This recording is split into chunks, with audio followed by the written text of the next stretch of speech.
नमस्कार, बायजूस आईएएस हिंदी में आप सभी का स्वागत है।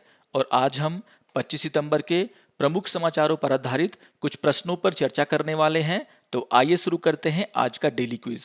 आज के क्वेश्चन पे चर्चा करने से पहले एक बहुत ही महत्वपूर्ण जानकारी आप सभी के लिए है, जिसको आपको ध्यान में रखना है। हमारे द्वारा 26 सितंबर को शाम के 4 बजे से एक ऑनलाइन कार्यशाला का आयोजन किया जा रहा है और इस कार्यशाला में सिविल सेवा की परीक्षा में किस प्रकार से समाचार पत्र महत्वपूर्ण होते हैं, आपको किस तरीके से उन्हें पढ़ना चाहिए, कौन सी खबरें आपके लिए महत्वपूर्ण हैं, इन सभी के ऊपर चर्चा किया जाएगा। आपके जो भी डाउट हैं समाचार पत्र को लेकर के वो भी यहाँ पर क्लियर हो जाएंगे। तो आप सभी इस कार्यशाला में भाग ले सकते हैं।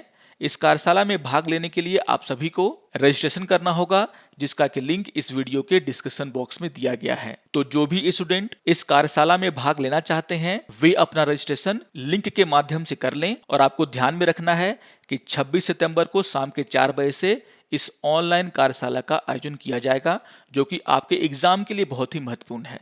आइए अब क्वेश्चन नंबर 1 पर चर्चा कर लेते हैं। क्वेश्चन नंबर 1 है, निम्नलिखित कथनों पर विचार कीजिए। और यहाँ पर आपको 3 कथन दिए गए हैं और आपसे पूछा जा रहा है कि उपयुक्त कथनों में निम्नलिखित नदियों में से किसे संदर्भित किया गया है। और यहाँ पर आपको 4 नदियों के नाम दिए गए हैं। यहाँ पर पहला कथन है, यह नदी छत्तीसगढ़ के सिहावा पर्वत से निकलती है। दूसरा कथन है, यह भारतीय उपमहाद्वीप में सबसे सक्रिय गाद जमा करने वाली धाराओं में से एक है। और तीसरा है, हीराकुंड बांध इस नदी पर बना है। तो यहाँ पर जो तीसरा कथन है जिसमें लिखा हुआ है कि हीराकुंड बांध इस नदी पर बना हुआ है, आप सिर्फ इसी कथन से समझ सकते हैं कि यहाँ पर महानदी का चर्चा किया जा रहा है। यहाँ पर जो पहला कथन है उससे भी आप आसानी समझ सकते हैं कि यहाँ पर महानदी की चर्चा की गई है। आप सभी जानते होंगे कि महानदी छत्तीसगढ़ के सिहावा माउंटेन से निकलती है। इसके अलावा यहाँ पर जो दूसरा कथन है वो भी महानदी की तरफ ही इशारा करता है, क्योंकि यहाँ पर कहा गया है कि यह भारतीय उपमहाद्वीप में सबसे सक्रिय गाद जमा करने वाली धाराओं में से एक है, जो कि बिल्कुल सही है। यानी कि यहाँ जो तीनों कथन हैं वह महानदी की ओर इशारा करते हैं और इसीलिए क्वेश्चन नंबर 1 का आंसर होगा option number C, Mahanadi. Mahanadi से जुड़ी हुई कुछ इंपॉर्टेंट जानकारियां मैंने आपको इस इन्फोग्राफिक्स में दे दी हैं। आप इन सभी को ध्यान से पढ़ लेंगे। और इससे जुड़ा हुआ एक न्यूज आज के द हिंदू समाचार पत्र में आया है, जिसका शीर्षक है, boat sent to save Jumbo capsize, journalist dies. और यहाँ पर महानदी रिवर की चर्चा की गई है, जिसको आधार बना करके ये क्वेश्चन आपके सामने रखा गया था। आइए अब क्वेश्चन नंबर 2 पर चर्चा कर लेते हैं। क्वेश्चन नंबर 2 है, सहकारी समितियों यानी कि कोऑपरेटिव सोसाइटी के संबंध में निम्नलिखित कथनों में से कौन सा कथन सही है। और यहाँ पर आपको 2 कथन दिए गए हैं। यहाँ पर पहला कथन है, 97वें संविधान संशोधन अधिनियम ने सहकारी समितियों के गठन के अधिकार को मौलिक अधिकार बना दिया। तो ये बात बिल्कुल सही है। अगर हम 97वें संविधान संशोधन की बात करें तो इस संविधान संशोधन के द्वारा हमारे संविधान में अनुच्छेद 19C को जोड़ा गया, जहां पर भारत के सभी नागरिकों को संगम या संघ के साथ साथ सहकारी समिति बनाने का मूल अधिकार स्थापित किया गया। यानी कि यहाँ पर जो पहला कथन है वो पूरी तरीके से सही है।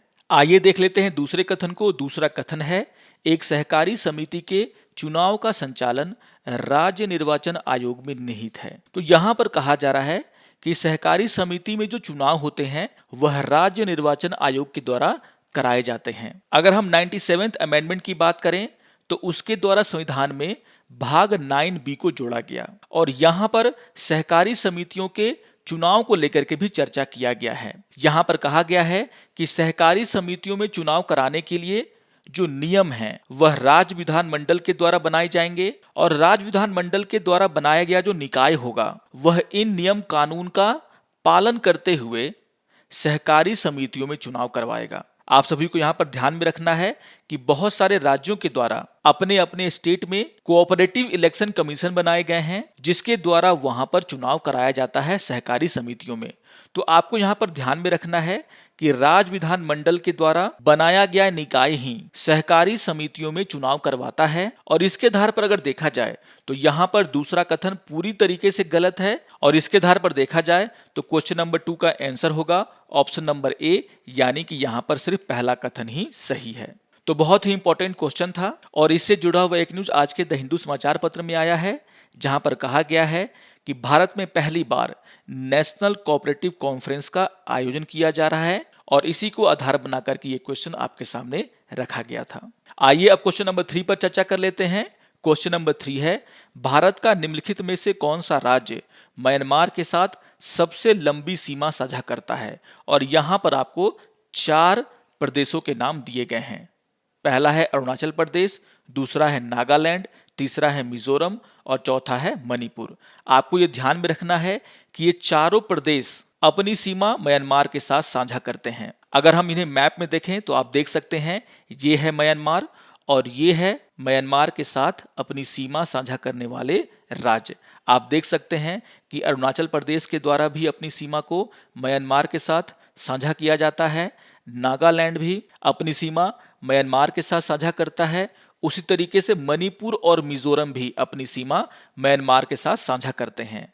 लेकिन अगर हम इन सीमाओं की लंबाई की बात करें तो आपको ध्यान में रखना है कि अरुणाचल प्रदेश के द्वारा जो सीमा साझा की जाती है म्यांमार के साथ, उसकी जो लंबाई है वो 520 किलोमीटर है। इसके अलावा मिजोरम के द्वारा म्यांमार के साथ 510 किलोमीटर लंबी सीमा को साझा किया जाता है। यहां पर नागालैंड सिर्फ 215 किलोमीटर सीमा ही साझा करता है।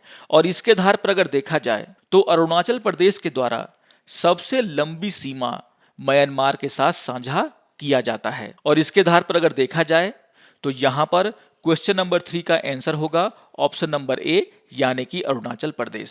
इससे जुड़ा हुआ एक न्यूज आज के द हिंदू समाचार पत्र में आया है, जिसका शीर्षक है Mizoram fears fresh influx from Myanmar. आइए अब क्वेश्चन नंबर 4 पर चर्चा कर लेते हैं। क्वेश्चन नंबर 4 है, खुरपका मुंहपका रोग यानी कि फुट एंड माउथ डिजीज के संदर्भ में निम्नलिखित कथनों में से कौन सा कथन सही है? और यहां पर आपको 2 कथन दिए गए हैं। यहां पर पहला कथन है, फुट एंड माउथ डिजीज के वायरस का संक्रमण मनुष्यों में नहीं होता है। तो ये कहना बिल्कुल गलत है।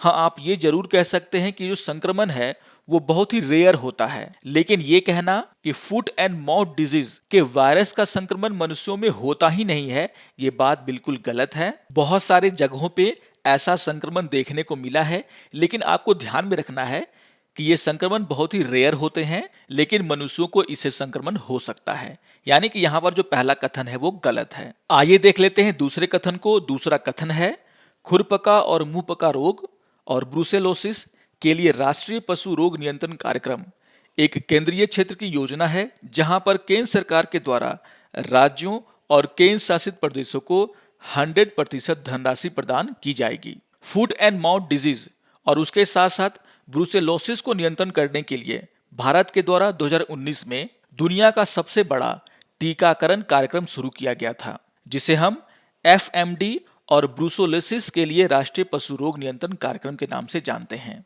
और यहाँ पर सरकार का कहना है कि वह 5 साल में यानी कि 2019-20 से लेकर के 2023-24 तक इस योजना पर 13,343 करोड़ रुपए खर्च करेगी, जिससे कि FMD यानी कि फुट एंड माउथ डिजीज और ब्रुसेलोसिस पर नियंत्रण किया जा सके। यहाँ पर सरकार का उद्देश्य है कि 5 वर्षों में 100% पशुओं को टीकाकरण कर दिया जाए और 4 से 8 महीने के 100% गाय की बच्चियों में ब्रुसेलोसिस की रोकथाम के लिए टीकाकरण यहाँ पर किया जाए, जिसके लिए सारा का सारा खर्चा केंद्र सरकार के द्वारा दिया जाएगा। और इसके आधार पर अगर देखा जाए तो यहाँ पर जो दूसरा कथन है वो पूरी तरीके से सही है, यानी कि क्वेश्चन नंबर 4 का आंसर होगा ऑप्शन नंबर बी, यहाँ पर दूसरा कथन ही सही है। इससे जुड़ा हुआ एक न्यूज आज के द हिंदू समाचार पत्र में आया है, जिसका शीर्षक है foot and mouth disease outbreak in Hassan. आइए अब एक प्रीवियस ईयर क्वेश्चन पे चर्चा कर लेते हैं और ये क्वेश्चन 2015 में पूछा गया था।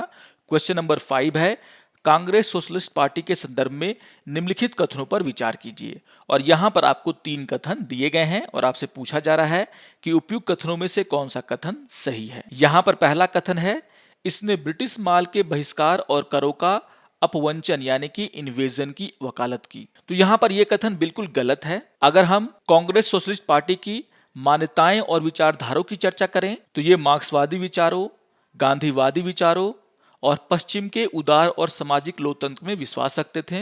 राष्ट्रवाद और स्वतंत्रता उनका लक्ष्य था। पूंजीवाद का उन्मूलन, जमींदारी प्रथा का उन्मूलन और देसी रियासतों का उन्मूलन इनका लक्ष्य था। और इसके आधार पर अगर देखा जाए तो यहाँ पर पहला कथन पूरी तरीके से गलत है। अगर हम यहाँ पर दूसरे कथन की बात करें तो यहाँ पर कहा जा रहा है कि यह सर्वहारा वर्ग का अधिनायकत्व स्थापित करना चाहती थी। तो यहाँ पर यह कथन भी गलत है, क्योंकि जैसा कि हमने देखा कि इसका मुख्य मान्यता यह था कि किस तरीके से भारत को आजाद कराया जाए। तो यहाँ पर अगर देखा जाए तो यहाँ पर दूसरा कथन भी गलत है। अगर हम तीसरे कथन की बात करें तो यहाँ पर कहा गया है कि इसने अल्पसंख्यकों तथा दलित वर्गों के लिए पृथक निर्वाचन क्षेत्र की वकालत की। तो यहाँ पर यह कथन भी गलत है। कांग्रेस सोशलिस्ट पार्टी के द्वारा ऐसा कोई भी मांग नहीं किया गया था। यानी कि यहाँ पर तीनों के तीनों कथन गलत हैं और इसीलिए क्वेश्चन नंबर 5 का आंसर हो जाएगा आपका ऑप्शन नंबर डी। यहाँ पर कोई भी कथन सही नहीं है। आइए अब आज के तथ्य के ऊपर चर्चा कर लेते हैं और आज हम चर्चा करने वाले हैं चिकित्सा उपकरण पार्क योजना को लेकर के। और इससे जुड़ा हुआ एक न्यूज आज के द हिंदू समाचार पत्र में आया है, जिसका शीर्षक है centre notifies medical device park scheme. तो यहाँ पर आपको ध्यान में रखना है कि केंद्र सरकार के द्वारा वित्तीय वर्ष 2024-25 तक 400 करोड़ रुपए के वित्तीय परिव्यय पर चिकित्सा उपकरण पार्कों को बढ़ावा देने की एक योजना को अधिसूचित किया गया है। और इस योजना में कहा जा रहा है कि इस योजना के कारण जो मेडिकल इक्विपमेंट हैं उनका प्रोडक्शन कॉस्ट यहाँ पर कम होगा, जिससे कि ये आसानी से सभी लोगों के द्वारा उपयोग में लाए जा सकेंगे। तो यहाँ पर इसका मूल उद्देश्य ये है कि जो भी इक्विपमेंट टेस्टिंग में यूज किए जाते हैं, प्रयोग किए जाते हैं, जो भी मेडिकल डिवाइस हॉस्पिटल में यूज किए जाते हैं, उन सभी के प्रोडक्शन कॉस्ट को कम करना। और इसको लेकर के सरकार यहाँ पर इन चिकित्सा उपकरणों को भारत में बनाने को बढ़ावा देने के लिए इस योजना को लेकर के आया है। और यहाँ पर आपको ध्यान में रखना है कि केंद्र सरकार ने हिमाचल प्रदेश, तमिलनाडु, मध्य प्रदेश और उत्तर प्रदेश में इन पार्कों को बनाने के लिए मंजूरी दे दिया है। आशा करता हूं कि आपको आज का ये डेली क्विज पसंद आया होगा। सारे क्वेश्चंस बहुत ही इंपॉर्टेंट टॉपिक से जुड़े हुए हैं, आप इन सभी को रिवाइज कर लेंगे। और अगर आपको ये वीडियो अच्छा लगेगा तो आप जरूर इसे लाइक करें, शेयर करें और दूसरों को भी सब्सक्राइब करने के लिए प्रेरित करें। तो मिलते हैं डेली क्विज के अगले अंक में, तब तक के लिए नमस्कार और धन्यवाद।